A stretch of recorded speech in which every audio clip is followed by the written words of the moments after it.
Comment bien s'organiser pour monter un court métrage? Donc, premièrement, il va falloir créer un dossier projet. Avec l'intérieur, on mettra export et rush. Donc, export, c'est juste pour le projet à la fin, l'exporter, on mettra dans ce dossier-là, c'est plus pratique. Et dans rush, donc il y aura les vidéos que vous avez filmées.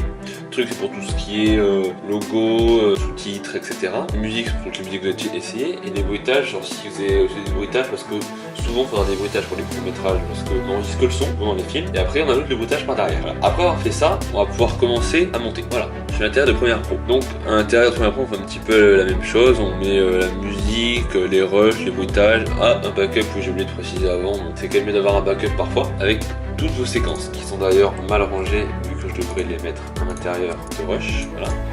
Donc, vos séquences, on les pose souvent à la suite comme ça, vous les posez toutes. Après, vous sélectionnez celles que vous voulez, celles que vous ne voulez pas. Supprimez genre celles qui sont en double, parce que souvent, vous filmez deux fois les scènes pour être sûr d'avoir la bonne.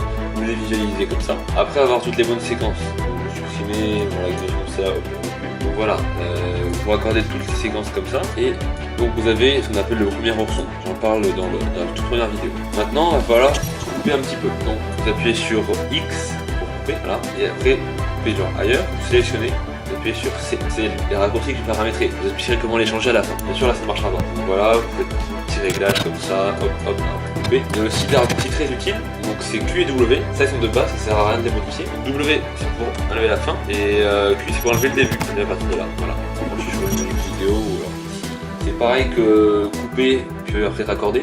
Sauf que là c'est beaucoup plus rapide parce qu'il fallait dans le même temps très rapidement. Si vous voulez une partie très précise dans une seule vidéo, vous appuyez sur X et C après. Donc quand vous appuyez sur une vidéo, elles apparaissent dans le petit dossier là comme ça. Et là vous pouvez appuyer sur I et O pour avoir avec une bonne taille que vous voulez. Dès que vous la glissez, elle aura la taille que vous avez prise. À la fin, il ne vous reste plus qu'à exporter en format MP4 H264 classique. Vous appuyez sur exporter ici, voilà, donc format H264 c'est ici, etc. Donc c'est plutôt simple. Alors, à présent, on va voir comment est-ce qu'on modifie les raccourcis. Donc vous allez dans édition et vous appuyez sur raccourci clavier.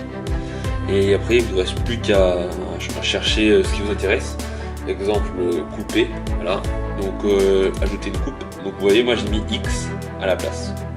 Voilà, il ne reste plus qu'à modifier. Donc ce que j'ai modifié, moi, c'est mis X pour ajouter une coupe. Et après, il y a supprimer et raccorder, où j'ai mis C à la place. Voilà, c'est pour pouvoir directement supprimer et raccorder, c'est beaucoup plus rapide. Donc voilà, c'est tout pour cette vidéo. J'espère que ça vous aura plu.